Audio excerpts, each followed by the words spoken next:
My name is Dr. Melissa Jogie, and I currently work at the University of Roehampton in London. I'm affiliated with other universities, the Australian National University in Australia, the University of the West Indies, and University of New South Wales, which are places that I've done my graduate training and my undergraduate training. I also have a visiting fellowship at Oxford University.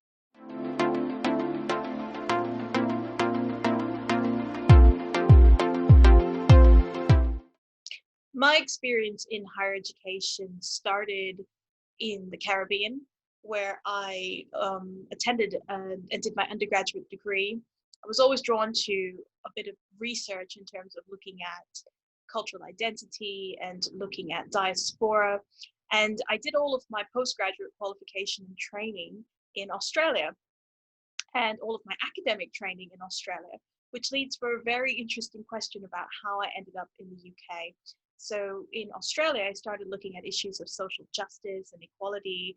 And now in the UK, I migrated over here for personal reasons, but also because half of my research for my PhD was done looking at comparative issues between Australia and the UK. So I found that coming over here and getting a bit of experience, it's the accessibility, the global network, and the diversity of the staff and the institutions is part of what attracted me to be here. It's the whole world comes to London essentially. So it's been a good opportunity to grow, and it's very fast paced compared to if you look at academia in different countries, the pace tends to be quite different. So I've only been here for a couple of years, so I'm a newbie. It's been quite challenging doing the transition from being trained in a different country and in a different institution, and then coming over and essentially recreating or relearning the British culture of academia. And I think that each country does have a certain culture of academic practice and research practice and teaching practice in higher education.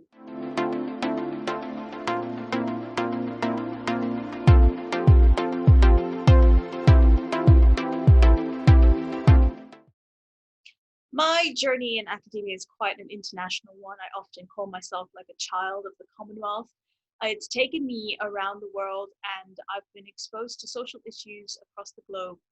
I found that it's really difficult to say that, because I thought in the UK we're talking about um, trying to bridge a lot more interdisciplinary work and trying to get on a bandwagon of looking for more equity and fairness and justice in both how we research new knowledge and information, and also how we build our higher education community. I've found that it's very difficult to maybe find one role model that across the globe that I aspire to be like. When I was doing my undergraduate degree, there were people around me who I liked for particular contributions to knowledge. My postgraduate degree, I became a lot more aware of the role of women and how few of them were involved in doing more intensive research and more teaching in higher education. And coming to the UK and being exposed to issues with the BAME network and the fewer numbers of people who are from Black and minority backgrounds who work and do research and lead, particularly who are intersectional, these intersectional groups, especially BAME women in higher education, and the underrepresentation of those numbers, has made it really challenging to find role models per se that you would exactly want to be like. I have the privilege of knowing a few of the BAME professors that are across the UK, and I've always been inspired hearing about their journeys and the contributions that they've made. In terms of, I think, with every day there is a new challenge in higher education, and you have to charter your own course and try and be the cornerstone, and each institution has its own challenges and merits. So I find that I feel inspired by my students and what they look for in mentors, and you can see that light bulb moment click when they feel like they can be like you or like others. So I feel the role modeling really comes from your colleagues and the people around you that you see do do the jobs, not just the people who win the big bids and have the big titles, but the everyday people who make the programs run and make the students attend and engage, and particularly with COVID-19, have facilitated the transition that we've had to do from from face-to-face learning to blended styles to completely online. So in a way, I think the nature of role models in academia is changing depending on the task. And I would advise, don't try to be like any one person. Try to attribute all the qualities into things that you aspire to be more like.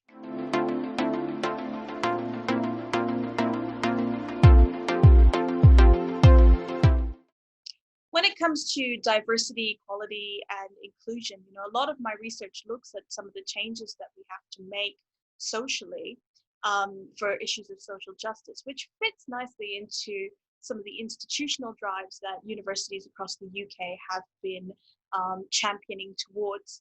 There is a division between Russell Group universities and the post-1992 universities, the newer universities, where we take in very different types of students, not just by race, but by background, by acceptability, by meritocracy. All of these things do need to factor in. You find that the drive to try and change and develop practices that are inclusive and give a sense of belonging for students as well as academic staff and practitioners and professionals, there could be a lot of pressure. So I don't envy institutions that have to try and create spaces of equity and inclusion, because raising some of these issues, there's no simple solution when it comes to equity and inclusion. And systematic racism or all of these social injustice issues are deeply uncomfortable, and they're deeply embedded. You cannot include for everyone at all times continuously. It's just not a possibility. So how do we work within the constraints of that? And I think many institutions are trying to be more public about voicing and articulating inclusion by opening up that we are looking for people like this. We are trying, not people like this, but we're looking to include groups of people who are from minority backgrounds, who are from disadvantaged backgrounds. Being more vocal is opening the door. The risk and the danger with that sometimes is it can be taken as a fad, and you string the certain a series of the right words together, and that means you've done your inclusion part. So you find that there can be policies that are shaped, but they're not necessarily followed through with the same amount of rigor and thought. And if we choose to act too quickly and don't take the time to think about what this agenda or these schemes have to look like, we risk cheapening and undermining the effort that's made in the first case. So an example would be the drive to decolonize the curriculum. So many institutions across the UK have championed this as being adding more diverse text to reading lists. And this is problematic because that's not essentially decolonizing. Decolonizing needs to happen from a thought process, the way we think. And you find that professionals and senior leaders at universities need to be open-minded to relearning and having uncomfortable conversations. So saying that institutions want to do something must be complemented by making the efforts to be part of the process, as much as being beacons to champion the way forward. The participation and the willingness to engage is really what the inclusion and the equity, it will resound in those areas for these minority groups, and that will foster the sense of interest, and with that will come the sense of belonging. And I mean, these issues change on they politically change and they socially change from time to time. So the adaptation and the fluidity also needs to be a sense of mindfulness that we need to have, and constantly reflect on our practices and tweak and amend as we go.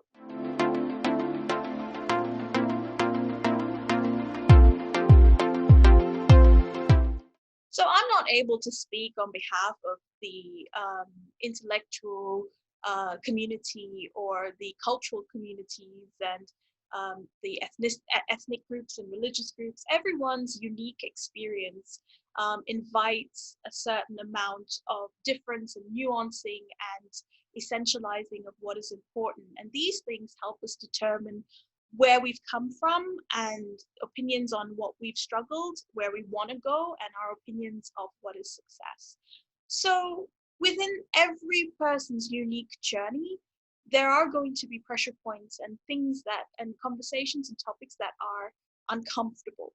When dealing with, particularly issues of culture and race that are discomforting, it's really important to understand that it is okay to feel uncomfortable. It is okay that an issue has been raised. The whole purpose of higher education is to provoke your thinking and your thought process. And as I said, we are at a risk in our society of making blanketed statements that try to make everyone feel comfortable. Because if we all come from unique backgrounds and have curated unique narratives about ourselves, then how is it possible that we can say something to a group of people and have everyone feel okay about it? People are going to leave feeling that's not quite right. Instead, you want to invite people, and you can do this by abstracting your thought process, abstracting the point you want to make in your knowledge, and making it something general that everyone can feel that they can bring their sense of contribution to. And it is okay to disagree, and it is okay to disagree in a safe way. Some of my work advocates on a notion of cultural safeness, and it does say that you don't want to make culture become so so placid that we talk about it and the meaning is essentially lost. You want to make sure that by trying to contextualize an issue, particularly like the presence of BAME in our institutions, that we don't run the risk of just tick boxing, having a million professors who are black and female suddenly pushed in a direction to take these particular jobs, if that may not be what these specific people want to begin with. And when I say specific, I mean down to their individuality. So completely trying to blanket issues is never really a healthy solution in the long run. In the short term, it may work, but dealing with that discomfort, inviting the discomfort, and preempting people that you are going to feel uncomfortable. I often tell my students, learning is uncomfortable because you are forcing yourself to read and engage and come into terms with things that didn't have a place in your life before. If you knew all of this already, why would you be putting yourself through it to learn it again to begin with? So I think preparing that it is uncomfortable is a healthy way to make people feel reassured that it's okay to raise questions and have discussions that may not sit with you normally.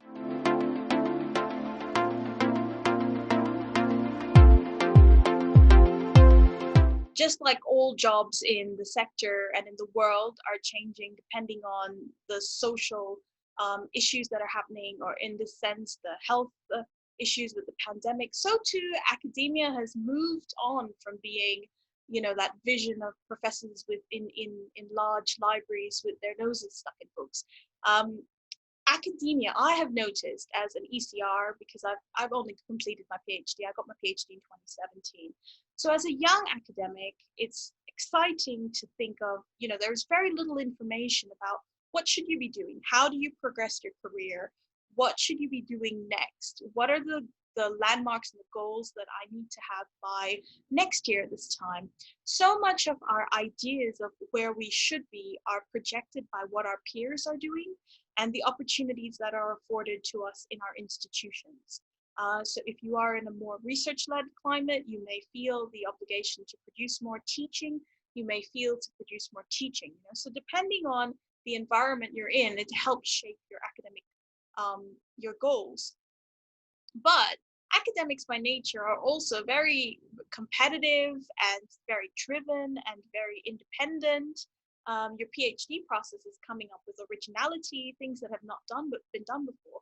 So this begs the question, why would you follow a mainstream plan of what your future needs to look like? I think we talk about you need to sell yourself. And, so many of my colleagues and friends try to maintain this really, and I admire them for it, a really humbled approach about what they know, and their humility is really admirable. But we live in a market where you have to put your ideas out there in order for other people to engage. You have to sell yourself. And when I say sell yourself, I mean, don't just try and make yourself look like you are, writing everything, doing everything, but putting your knowledge out there so that people can engage back with you. And this takes a certain set of skills. And I feel like it is a skill set that is not really modeled in the sector, particularly in the UK. So I know, for example, in the US, most academics have their own personal website. So they have their university affiliation, but they do run their own page, because this is how we meet people. We meet people digitally before we actually meet people in the flesh. So you are always going in to meet an academic a little bit more prepared about what they've done and where their views might be and what you want to ask them, because it's all time consuming and you want to make the best of every opportunity. I think in the UK, there's definitely an appeal to try and develop your online presence and to show academics how to curate their story. Academia is a profession that you're in it for the marathon, not really for the sprint. So your contributions have to be slow and paced and curated very, very carefully about indicating your next steps and where you want to go. So I've put up a website. I have tried to start my own personal journey in exploring what that may look like. And it's taken a lot of consideration of what I want to be, 30 years from now. And it's really hard to answer those questions because you never really know. But I think it is, instead of just showcasing your knowledge without trying to invite others to contribute, you have to present your knowledge, package it, and then send it out into the world such that others can feel the need to see where you are going and then be more inclined to engage. So there is definitely an under-researched scope for how academics can start to think about their careers and curate and personalize it to their own identity.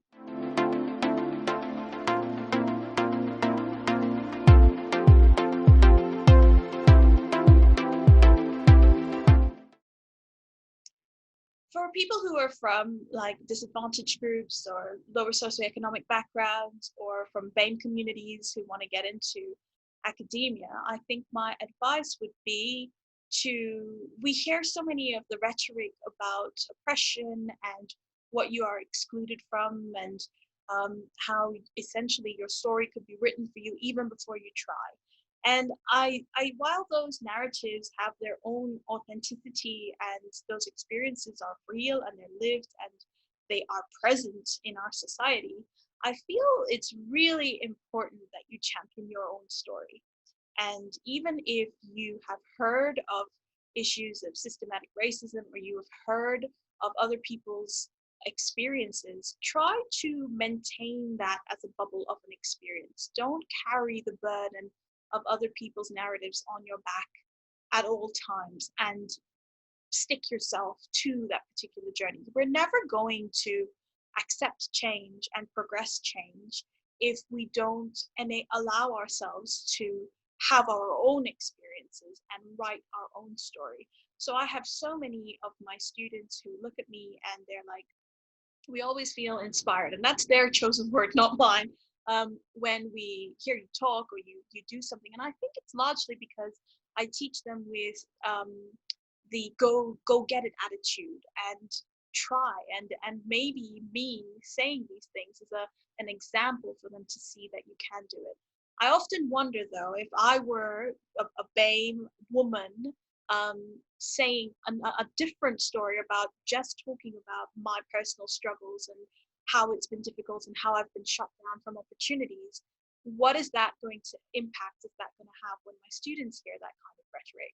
Are they going to adopt those narratives? And we need to be really careful as academics about the types of narratives that we share, because it does have an impact. It has a seen impact and an unseen impact. And this is part of my work, is also about trying to talk about progressing a theory of activism. And instead of the grassroots issues where we time and time and time again talk about the problems that are always talked about, and we don't have solutions that we can really offer, my work is trying to put a placemat on that and say, this is a benchmark now of what we've talked about. How can we talk about things differently to get some progression and to move the conversation along? Not forget the conversation, but move it along such that instead of just carrying the narratives of other people on our shoulder or people who've come before us, we shape the way forward. And it's important to remember that the equality and the system that we have now was something that people 50 years ago fought for us to have. And that's what we've inherited. We can't wake up in the morning and expect things to change overnight. But what we do now is what's going to determine the state of equity and inclusion, 50 years from now for the people that are taking our place. So I think you have to bear in mind that you're always working in these cycles, and your narrative, though a narrative, plays a role in a much bigger picture. So we need to be careful and be very mindful of the impact that we have with our personal narratives.